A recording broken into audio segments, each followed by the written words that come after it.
الميزان ألا تطغوا في الميزان وأقيموا الوزن بالقسط ولا تبشروا الميزان والأرض وضعها للأنام فيها فاكهة والنحل ذات الأكمام والحب ذو العصف والريحان فبأي آلاء ربكما تكذبان خلق الإنسان من صلصال كالفخار وخلق الجان من مارج من نار فبأي آلاء ربكما تكذبان رب المشرقين ورب المغربين فبأي آلاء ربكما تكذبان مرج البحرين يلتقيان بينهما برزخ لا يبغيان فبأي آلاء ربكما تكذبان يخرج منهما اللؤلؤ والمرجان فبأي آلاء ربكما تكذبان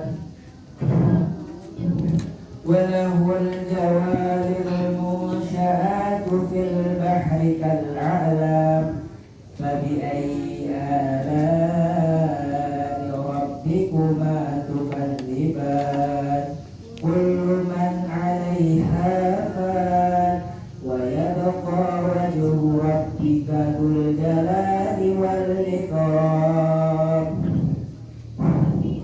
فبأي آلاء ربكما تكذبان يسأله من في السماوات والأرض كل يوم هو في شان فبأي آلاء ربكما تكذبان سنضرب لكم أيها الثقلان فبأي آلاء ربكما تكذبان يا معشر الجن والإنس إن استطعتم أن تنفذوا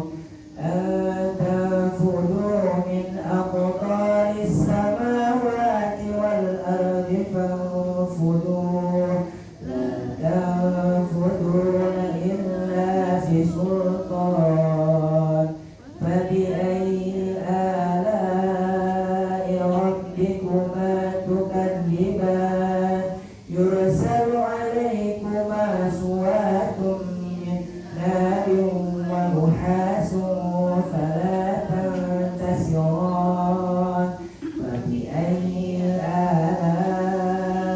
آلاء ربكما تكذبان فإذا انشقت السماء فكانت وردة كالدهان فبأي آلاء ربكما تكذبان فيومئذ لا يسأل عن ذنبه إنس ولا جان فبأي آلاء ربكما تكذبان يعرف المجرمون بسيماهم فيؤخذ بالنواصي والأقدام فبأي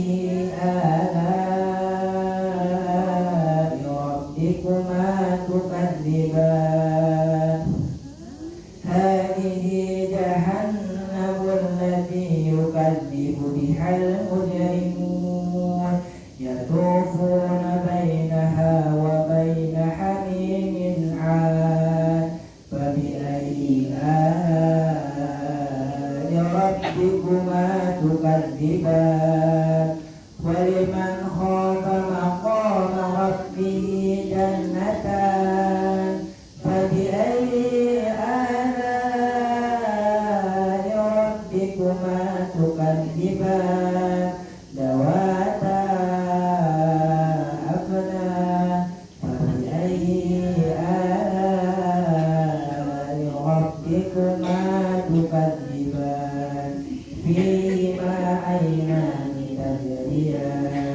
فبأي آلاء ربكما تكذبان صدق الله العظيم.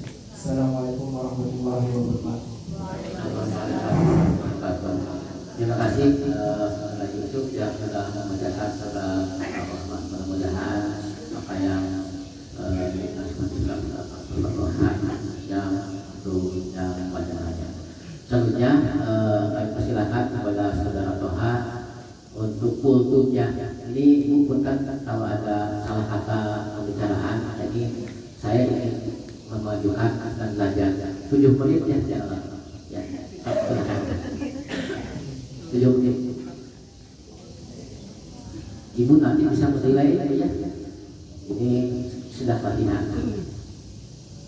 Boleh berdiri kamu sih. Apa berdiri? Tidak kelihatan. Asal kamu kelihatan. Berdiri kamu. Kalau tidak kelihatan, kalau boleh duduk.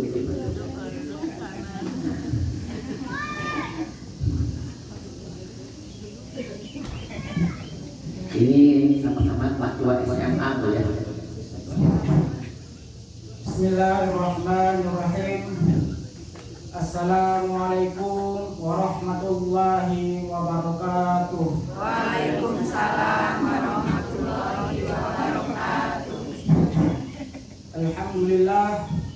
Alhamdulillahi rabbil alamin. Wassalatu wassalamu ala asyrafil anbiya'i wal mursalin wa ala alihi wa sahbihi ajma'in. Qala Allah ta'ala fil Qur'anil Karim. A'udzu billahi minasy syaithanir rajim. Fawailul lil musallin alladzina hum an shalatihim sahun alladzina hum yura'un wa yamna'unal ma'un. Shadaqallahul azim. Bapak Ibu yang senantiasa dirahmati Allah Subhanahu wa taala, alhamdulillah, puji syukur senantiasa kita panjatkan kehadirat Allah Subhanahu wa taala, yang mana Allah Subhanahu wa taala telah memberikan begitu banyak kenikmatan-kenikmatan kepada kita, sehingga dengan kenikmatan tersebut kita bisa bertemu kembali, kita bisa bertatap muka kembali, berkumpul kembali di majelis taklim SGD ini dalam keadaan sehat walafiat.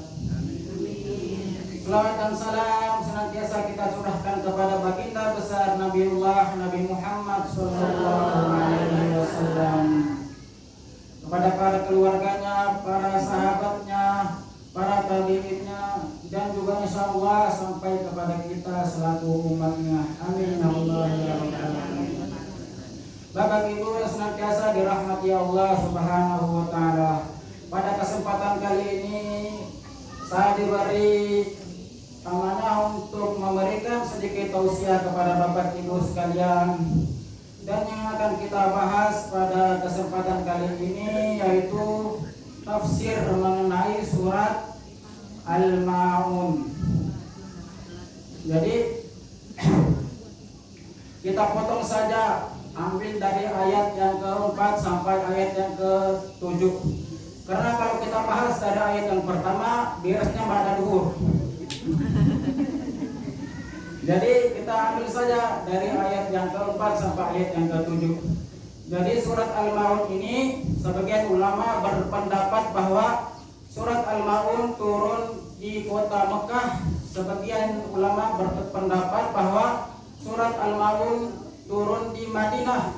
Dan adapun ulama yang berpendapat bahwa surat Al-Ma'un separuhnya diturun di kota Mekah dan separuhnya lagi diturunkan di kota Madinah.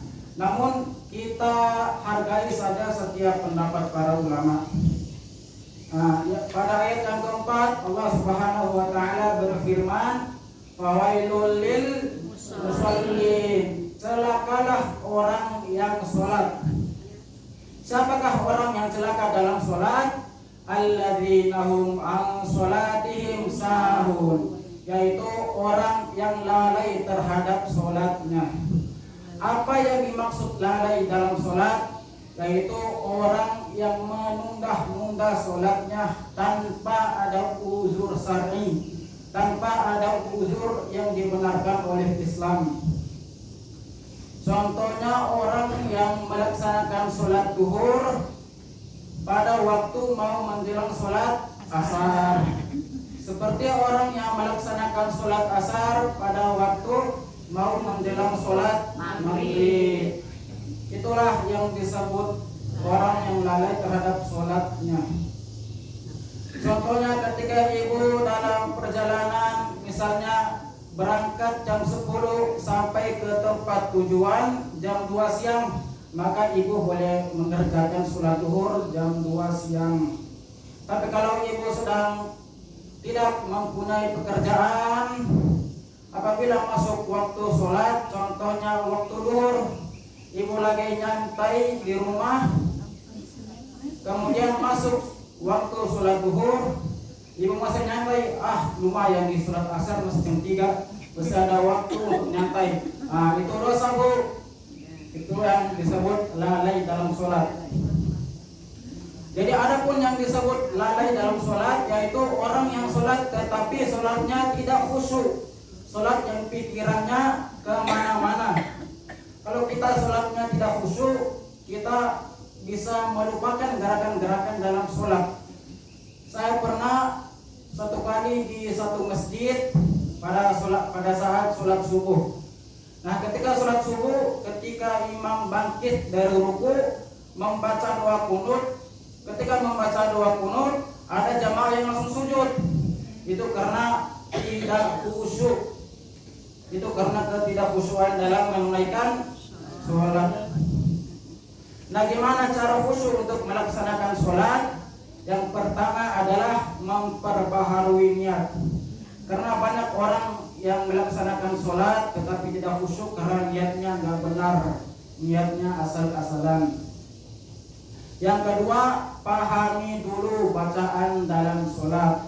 Allah Subhanahu wa Ta'ala memerintahkan kepada Nabi Muhammad, "Hai Muhammad, sampaikanlah kepada umatmu, kalau sholat ingin dinikmati, kalau sholat ingin khusyuk, maka pelajari dulu, pahami dulu bacaan-bacaan dalam sholat." Apa artinya Allahu Akbar?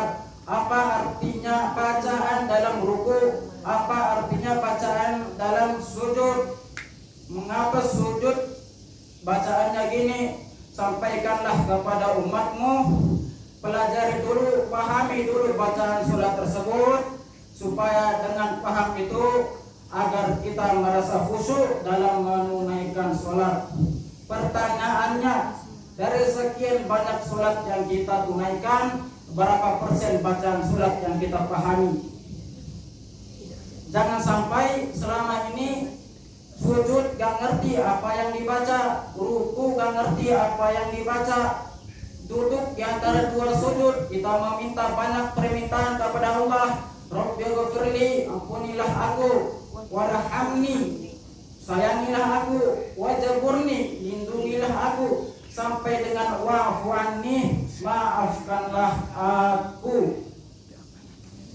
Jangan sampai selama ini kita hanya membacanya tetapi tidak memahami apa yang dibaca. Maka kalau ingin sholatnya khusyuk, maka pahami dulu bacaan dalam sholatnya.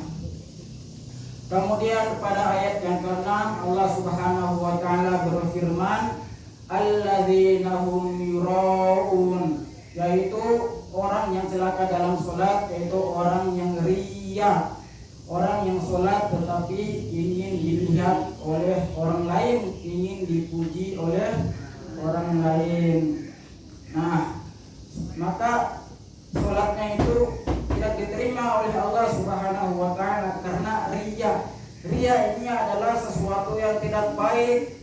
Sedangkan Nabi SAW bersabda, Innallaha ta'ala tayyib la yaqbalu illa tayyiban. Allah Subhanahu wa Ta'ala itu maha baik dan Allah menerima yang baik-baik saja dan tidak menerima yang tidak baik. Jadi kalau kita sholat tetapi kita riya, baik nggak Bu? sholat tetapi ria, baik nggak Bu? Tidak. Jadi sholat tersebut tidak diterima oleh Allah Subhanahu wa Ta'ala. Pada ayat yang terakhir, ayat yang ke-7, Allah Subhanahu wa Ta'ala berfirman, wa yamna'unal ma'un, dan tidak mau memberikan bantuan kepada orang lain. Nah, orang ini disebut dengan orang yang pelit, tidak mau memberi bantuan kepada orang lain, tidak mau menolong orang lain, tidak mau bersedekah kepada orang lain. Karena sebagian orang itu takut bersedekah karena takut hartanya berkurang. Padahal Rasulullah Shallallahu Alaihi Wasallam bersabda, "Man naqasat shadaqatun min mal." Bersedekah itu tidak mengurangi harta kita sedikit pun, bahkan akan diganti oleh Allah dengan yang lebih besar lagi, dengan yang lebih banyak dari apa yang kita berikan kepada orang lain. Bapak Ibu yang senantiasa dirahmati Allah Subhanahu wa Ta'ala, demikianlah tafsir surat Al-Ma'un dari ayat yang keempat sampai ayat yang ke-7. Jadi orang yang celaka dalam sholat, yang pertama adalah orang yang lalai dalam sholatnya, yang kedua orang yang riya, dan yang ketiga orang yang tidak mau memberikan bantuan kepada orang lain. Mungkin cukup sekian yang dapat saya sampaikan. Apabila ada kesalahan mohon dimaafkan. Al-haqqu min rabbika fala takunanna minal mumtarin. Akhirul kalam, wabillahi taufiq wal hidayah. Wassalamualaikum warahmatullahi wabarakatuh. Waalaikumsalam. Terima kasih telah mendengarkan program yang walaupun kondisi di sini apa-apa ya. Maafkan.